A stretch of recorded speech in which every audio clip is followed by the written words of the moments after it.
Dari Jalan Tasangkapura nomor 23 pendengar dimanapun Anda berada, dalam perbincangan kita di siang ini, hindari hoax dan informasi palsu bagi pemilih pemula. Di sini telah hadir bersama narasumber kami, ada Bapak Christian Sohilait ST-MSI. Selamat siang Bapak. Selamat siang pendengar RRI Jayapura. Apa kabar sebelumnya ini? Kabar baik, siap. Iya, dan tentunya kami berterima kasih sebelumnya ya, Bapak Christian Sohilait ST-MSI ini telah hadir bersama kami, bahkan memberikan edukasi kepada bukan hanya pemilih pemula, saya pikir kita semuanya juga pastinya. Tapi memang karena Bapak merupakan pimpinan tertinggi kepada para pemilih pemula, khususnya untuk adik-adik kita yang duduk di bangku sekolah ya, yang berumur 17 tahun. Nah, kita berbicara terkait hindari hoax dan informasi palsu bagi pemilih pemula. Sebenarnya seberapa bahayanya sebenarnya informasi atau hoax ini kepada pemilih pemula nantinya, saat nanti mereka akan menggunakan hak suara mereka pada pesta demokrasi tahun 2024 di tahun depan nantinya ini. Silakan Ibu. Siap, terima kasih para pendengar RRI. Saya pikir ini materi hari ini luar biasa ya. Sebenarnya saya harus dengan Kepala Kominfo, tapi beliau belum ada. Saya mungkin bicara dari sisi sekolah saja. Baik, hari ini kita di Papua setelah kita pemekaran itu hanya ada 9 kabupaten kota saja, 1 kota dan 9 kabupaten. Dan kita punya anak-anak usia yang sudah memilih itu mungkin sekitar 22 sampai 30 ribu. Itu cukup banyak. Banyak itu. Cukup banyak ya. Karena itu mereka ini potensi sekali untuk memberikan suaranya, hak suaranya. Cukup besar, begitu. Karena itu ketika mereka salah mendapat informasi, lalu mereka tidak menggunakan hak suaranya, maka sebenarnya kita kehilangan banyak hak suara. Saya kasih contoh misalnya begini, ada satu kabupaten tertentu yang dia hanya perlu 8.000 sampai 12.000 suara, dia sudah bisa jadi anggota DPR. Begitu. Nah, kalau sampai 20.000 sampai 30.000 itu kan berarti kita bisa dapat anggota DPR kabupaten itu 3 atau 4, begitu. Nah, kita kehilangan itu kalau mereka tidak menggunakan hak suaranya dengan baik karena korban hoax, korban informasi media yang salah, lalu mereka tidak bisa menjalankan hak suaranya. Itu jadi momentumnya ada di situ. Kita kehilangan suara kalau sampai anak-anak hari ini mereka percaya cepat dengan hoax, lalu mereka tidak menggunakan hak suaranya dengan baik. Saya pikir itu. Dengan suara, apa dampak lainnya sebenarnya ini? Ya, pemilu itu sebenarnya kan kita menyampaikan 3 hal. Pertama itu kita bertanggung jawab untuk pembangunan apa saja, infrastruktur, pendidikan, kesehatan, itu kita bertanggung jawab, kita merasa bertanggung jawab. Wujud tanggung jawab kita itu kan kita memilih seorang pemimpin, begitu. Kalau kita tidak memberikan hak suara kita kepada seorang pemimpin yang kita mau dia akan mengatur pemerintahan, kemudian pembangunan, maka kita kehilangan 5 tahun momentum. Itu yang kedua. Yang ketiga sebenarnya ini momentum di mana dia terjadi hanya 5 tahun 1 kali, begitu. Jadi kalau kita bilang kita mau ikut pemilu dan ini umurnya kita sudah umur 17 tahun, ini momentum untuk kita memilih. Mari kita mulai belajar demokrasi untuk memberikan hak suara, ini waktunya. Kalau tidak kita kehilangan momentum 5 tahun lagi. Jadi ini momentumnya. Kita tidak bisa dengar cerita, orang pemilu itu begini, orang pemilu. Tapi hari ini kita jadi pemain, kita menjadi penentu untuk memberikan hak suaranya. Orang bisa tahu proses-proses bagaimana cara memberikan suara, baik presiden, wakil presiden, baik DPD, DPR RI, DPR provinsi, DPR kabupaten kota. Ini kan banyak sekali pemimpin yang kita mau pilih.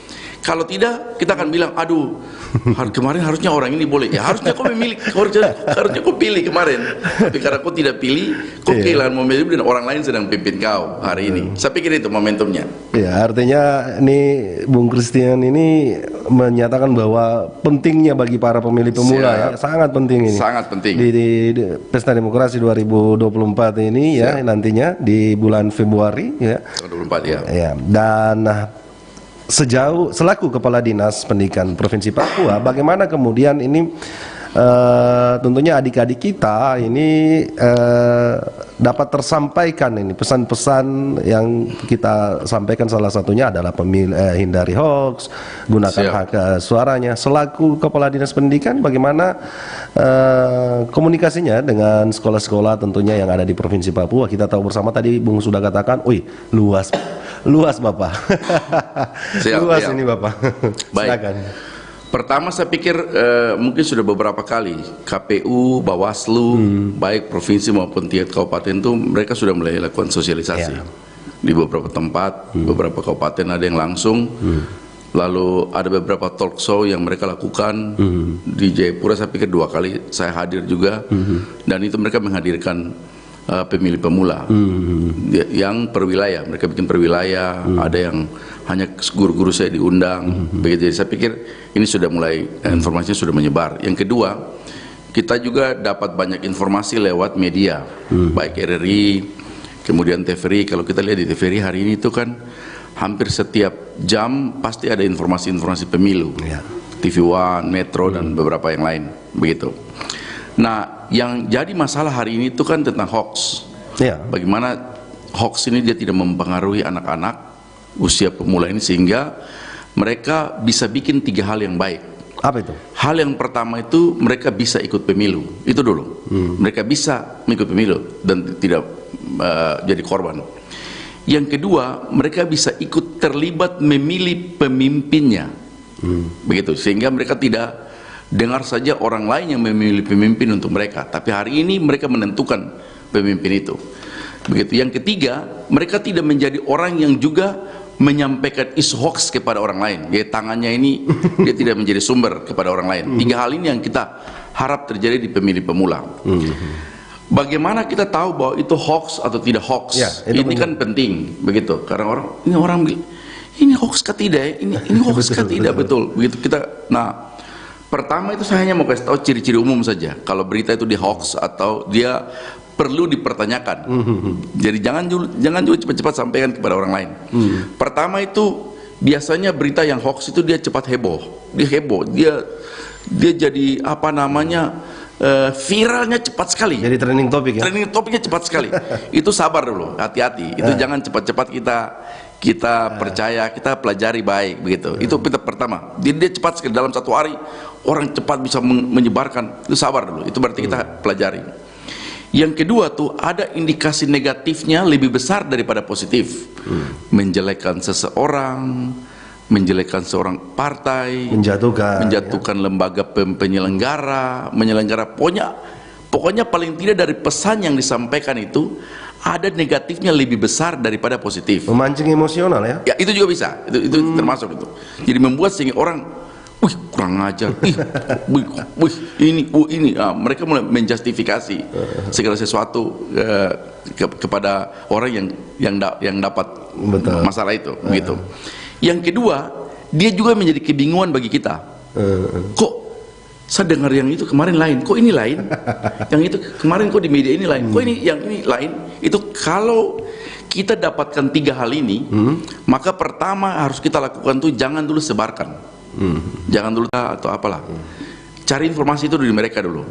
Kan ada website yang saya pikir sudah banyak ada sudah website yang mungkin carilah di Google itu kalau daerah-daerahnya ada Google. Bagaimana kalau daerahnya tidak ada Google?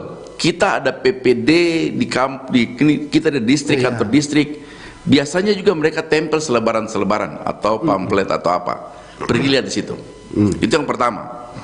Yang kedua itu lembaga-lembaga lain di luar penyelenggara pemilu. RRI, media ya? Iya media. Terpercaya lah. Terpercaya betul. Karena media juga ini hati-hati juga. Kita harus ada tanda percaya betul. Karena media juga ini hati-hati juga. Kita harus ada tanda tanya apa itu tanda kutip juga. Jadi media-media yang terpercaya RRI, kemudian TVRI itu kita bisa cek di sana informasi-informasi itu. Lalu yang ketiga itu informasi di aparat-aparat pemerintah yang paling terkait informasi itu kepada orang lain. Mungkin karena takut teman dia marah, dia yang sampaikan. Ini juga jadi masalah. Sehingga kalau informasi benar kita pelihara terus, dia akan jadi opini. Kalau informasi tidak benar ini dia tidak ada opini. Kalau opini terus meningkat, maka sebenarnya dia bisa menjadi pelanggaran pidana. itu ada sanksi hukum, ada saya lupa itu di undang-undang nomor berapa ya? 11 itu ITE ya, betul ITE ya, 2008 kalau tidak salah. Dia bisa melanggar itu. Jadi kalau kita tidak membendung lalu dia jadi opini itu dia bisa, kalau ada yang merasa dirugikan kan mereka bisa cari tahu. Dan hati-hati, hari ini pidana IT ini cukup besar. Sudah kita dengar di mana-mana ada informasi. Saya pikir itu. Baik, ya, untuk para pemilih pemula ya, artinya ini menjadi hal yang penting untuk Anda. Ada sudah dengarkan tadi tips dari Bung Christian ya, bagaimana adik-adik semuanya yang berumur 17 tahun atau sebagai pemilih pemula ya, ini bisa memproteksi informasi-informasi yang diterima. Bung, peran keluarga ini apakah bagaimana? Penting atau tidak ini? Bagaimana kemudian keluarga juga? Ini kan biasa adik-adik kita memang harusnya masuknya juga di ranah keluarga sebenarnya ini. Tidak hanya sebatas lembaga pendidikan saja yang juga turut membentuk mereka agar terhindar dari hoax itu sendiri. Bagaimana, Bung? Ya, saya pikir penting. Jadi kan selain dunia pendidikan itu di luar itu ada istilahnya lingkungan. Nah, lingkungannya ada 3. Satu lingkungan yang paling terdekat itu namanya keluarga. Ya, jadi dia tiap hari ada hidup setelah 8 jam atau 9 jam di sekolah, dia pulang waktu sisanya itu ada di rumah. Di rumah ini dia bisa ada di keluarga banyak, mungkin agak malam. Tapi lingkungan yang kedua itu lingkungan teman-teman. Pergaulan. Ya. Yang ketiga itu lingkungan dia ada di mana-mana lah, di gereja, di main-main komunitasnya, komunitas begitu. Karena itu saya mulai dari keluarga. Keluarga penting itu karena apa? Harusnya itu kan kalau memang anak-anak itu dia sudah usia pemula, itu maka kalau dia di situ di rumah itu tidak ada bapaknya, ya paling tidak omnya, tantenya, siapa saja yang terus harus memberikan dorongan kepada anak-anak yang usia pemilih ini. Paling tidak mereka menyalurkan, mereka punya hak bahwa harus ikut pemilu kau ingat iya tante, tapi bagaimana caranya? Itu kalau sudah ada anak itu dia mulai penasaran begitu, sebenarnya bagus. Jadi dia bisa berkembang. Yang berbahaya kalau mamanya atau bapaknya bicara lalu dia tidak respon, dia cuek aja di jalan. Ini anak ini dia sebenarnya apa begitu. Tapi saya pikir keluarga penting. Jadi dalam diskusi keluarga, saya saran Bapak Ibu kalau mendengar siaran ini, mungkin diskusi kepada anak-anaknya bahwa ya, ingat ya, ini 17 tahun kok kehilangan suara. Ingat, kita punya jalan ini sudah lama tidak pernah dibangun. Ini sudah dibangun. Hari ini kita memilih. Kok punya waktu sudah memilih supaya kita punya wakil rakyat itu dia bisa perbaiki. Hal-hal yang positif ini disampaikan terus dari keluarga. Yang kedua lingkungan ini penting. 2 lingkungan yang saya maksud nih, lingkungan kecil di sekolah yang teman-teman, tapi juga lingkungan yang besar. Itu juga penting. Jadi paling tidak itu ada hal-hal yang dalam waktu-waktu diskusi mereka, diskusi juga tentang demokrasi. Mulai dari hal kecil, mulai dari kerusakan pendidikan yang kok ada angka buta huruf hari ini ya? Iya ya. Kok ada angka putus sekolah ya? Iya ya. Dari situ sebenarnya itu awal cerita untuk masuk kepada kita memilih pemimpin. Bagaimana supaya merubah itu? Bagaimana supaya merubah buta huruf turun, angka partisipasi belajar turun, teman-teman kita bisa bersekolah, anak-anak kena narkoba di mana-mana. Itu bagaimana caranya? Caranya itu kita harus pilih pemimpin. Oh iya, kau kan sudah umur 17 tahun tuh, besok tuh kau ikut pemilu loh. Oh siap. Itu awal yang baik untuk mereka mulai diskusi. Lalu diskusi saya pikir akan berkembang. Setelah berkembang, mungkin juga akan masuk ke hoax. Begitu. Tapi ada informasi seperti ini. Ini bagus sekali. Saya 2 kali waktu ada di Sentani, 1 kali di Sentani, 1 kali di mana saya lupa ya. Lalu tiba-tiba duduk, itu diskusi, saya naik mobil, itu diskusinya tuh justru berkembang dalam mobil. Gimana? Dalam mobil.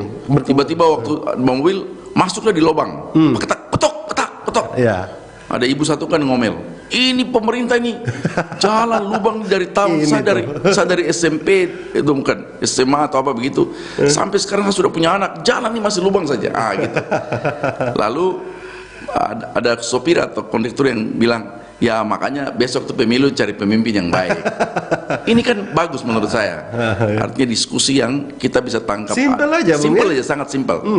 Ada yang mulai, tetapi harus ada yang mulai menanggapi. Jadi dia akan berkembang. Saya pikir itu lingkungan penting, keluarga penting. Baik. Pendengar dimanapun Anda berada, Mungkin Anda bisa bergabung bersama kami dalam ya kita obrolan santai sebenarnya di siang hari ini. Bagaimana kemudian keluarga ini juga sangat penting, sudah disampaikan tadi oleh Bung Christian ya, untuk